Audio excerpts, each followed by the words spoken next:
বাংলাদেশি পর্যটক নেই, মাথায় হাত কলকাতার ব্যবসায়ীদের। বাংলাদেশি পর্যটকদের অভাবে বড় ধরনের লোকসান গুনছে কলকাতার বিভিন্ন হোটেল ও খুচরা দোকানের ব্যবসায়ীরা।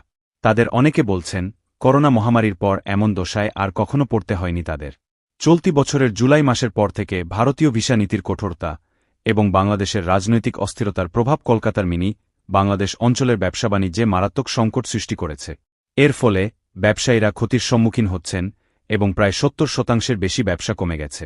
টাইমস অব ইন্ডিয়ার এক প্রতিবেদনে বলা হয়েছে, কলকাতার মার্কুইস স্ট্রিট, সারার street, free school street, Rafi Ahmed Kidwai road এবং এলিয়ট রোডে অবস্থিত ১২০টি হোটেলের মাত্র ১০-১৫% কক্ষে অতিথি রয়েছেন।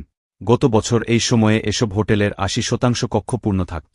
কলকাতা হোটেল ও রেস্তোরাঁ মালিক সমিতির সদস্য মনতুর সরকার জানান, গত বছর যেখানে ২৬-২৮টি কক্ষ বাংলাদেশি অতিথিদের জন্য ছিল, সেখানে এখন মাত্র ৪-৫টি। এদিকে নিউ মার্কেটের দোকানদাররা আরও চিন্তিত, কারণ বাংলাদেশি ক্রেতাদের অভাবে তাদের বিক্রির পরিমাণ উল্লেখযোগ্যভাবে কমে গেছে। নিউ মার্কেটের চকুনাট নামক দোকানের মালিক মোহাম্মদ শাহাবুদ্দিন বলেন, আগে যেখানে আমাদের বিক্রি ছিল ৩.৫ লাখ রুপি, তা এখন কমে ৩৫,০০০ রুপি হয়ে গেছে।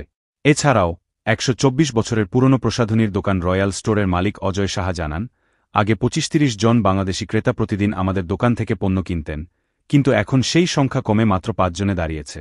একই অবস্থা বাংলাদেশিরা মূলত যে এলাকার হোটেলগুলোতে থাকেন, সেই মার্কুইস স্ট্রিটেও।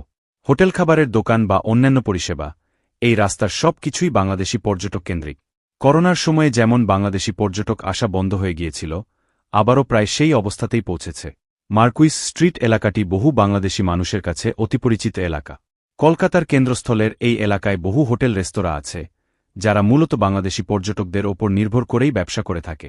এছাড়াও ওই অঞ্চলে মানি এক্সচেঞ্জ, বাসের কাউন্টার সহ বাংলাদেশি পর্যটকদের প্রায় সব ধরনের পরিষেবা পাওয়া যায়।